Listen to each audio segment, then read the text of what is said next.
It's winter.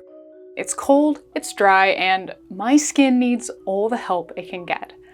I have been loving this decadent cranberry emulsified body butter lately. It stars some of my favorite skin-soothing, moisturizing ingredients and leaves my skin feeling silky, smooth, nourished, and happy.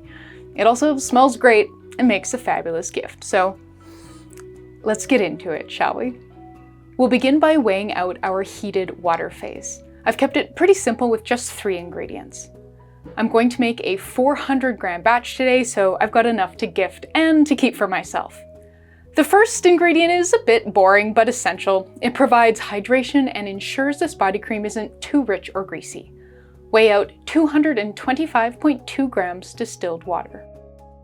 Up next, to boost hydration, you'll need 20 grams moisturizing vegetable glycerin. And lastly, 8 grams of panthenol, aka vitamin B5, brings some anti-inflammatory, skin softness boosting goodness. I'm using powdered panthenol.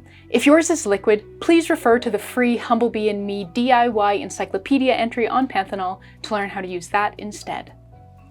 And now for the heated oil phase. Our star emollient is cranberry seed oil. This lovely oil gives the finished cream a lovely, soft yellow color. If you don't have it, you could easily swap it out with a different liquid oil your skin loves. I think sunflower oil or grapeseed oil would both be great choices. You'll need 36 grams. For improved slip, weigh out 16 grams EcoSil. This is a natural silicone alternative type ingredient, and there are plenty of substitutions if you don't have it, so check the free partner blog post for those. Up next, some creaminess. We'll need 32 grams of mango butter. If you don't have mango butter, swap it for another soft butter. Refined shea butter or muru butter would be easy choices. To get that lovely emulsified body butter consistency, we need something to thicken it up. I started with just cetyl alcohol and also experimented with cetyl alcohol and even a bit of sunflower wax, but eventually settled on a blend of 24 grams slippy, silky cetyl alcohol and 12 grams of rich, creamy stearic acid. This combination is slippy and creamy, rich and substantial without being really greasy, and slippy without being oily. I'm a big fan. The last thing we need in the oil phase is an emulsifier, because right now we have oil and we have water, and those two things famously don't mix. You'll need 16 grams of Glyceryl stearate and PEG 100 stearate. There are alternatives, but they'll change the finished product, so check the free partner blog post for some discussion around that. Now that we've got our heated phases weighed out, the next step is combining them in 2 separate beakers, one for the heated water phase and one for the heated oil phase. Weigh the water phase and write that weight down so you can replace the water that will evaporate during heating later on. Heat both phases. I'm using my lab hot plate on low, but you can also use a water bath. We're aiming for somewhere in the 60 to 70 degrees Celsius range, but as long as everything in the heated phase has melted and the water phase is hot enough that it's not going to make the oil phase re-solidify when they're combined, you're good to go. While those heat, if you're at the point in your emulsion making journey where you'd like to start formulating your own emulsions from scratch, check out my lotion workshop. In it, I share the 10-step formulation system I use to formulate every emulsion. It's over a decade of lotion making know-how packed into something I probably should have called a course instead of a workshop, but oh well. If you'd like to check it out and learn more, I've included a link in the description box below. Okay, our phases are nice and hot, so it's time to carry on. Begin by weighing the water phase and then use a bit of distilled water to bring that weight back up to what it was before. Pour the water phase into the oil phase. Stir to combine and then grab your immersion blender. Blend for about a minute and then switch back to hand stirring.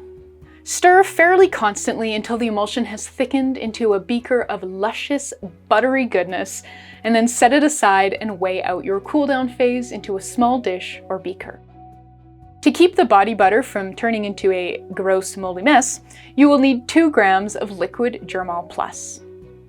Up next, 1.2 grams of one of my favorite skin-soothing, moisturizing ingredients, allantoin. To help protect the lovely cranberry seed oil from oxidizing, we'll need 2 grams vitamin E. This next ingredient is a bit unique, so I've made sure it's easy to substitute out. For some extra cranberry goodness, 4 grams liquid cranberry extract. If you don't have it, replace it with a different water-soluble botanical extract you love, or just use more distilled water. And lastly, you'll need something that smells delicious and cranberry-y. I'm using red berry rhubarb fragrance oil from Yellow Bee, which really reminds me of the Body Shop's cranberry line. Now, it has been years since I used those products, so I might be way off the mark here, but I adored that collection when I was in high school, and this fragrance oil gives me serious deja vu. You can definitely use something else, just be sure it's approved for use at 0.4% in IFRA Category 5A products. You'll need 1.6 grams. Pour some of the emulsion into the dish with the cool down phase, whisk to combine, and once that's uniform, scrape it back into the main batch and stir everything together. All that's left now is pH testing.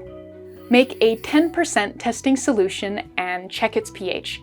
We want the product to land in the 4.5 to 5.5 range.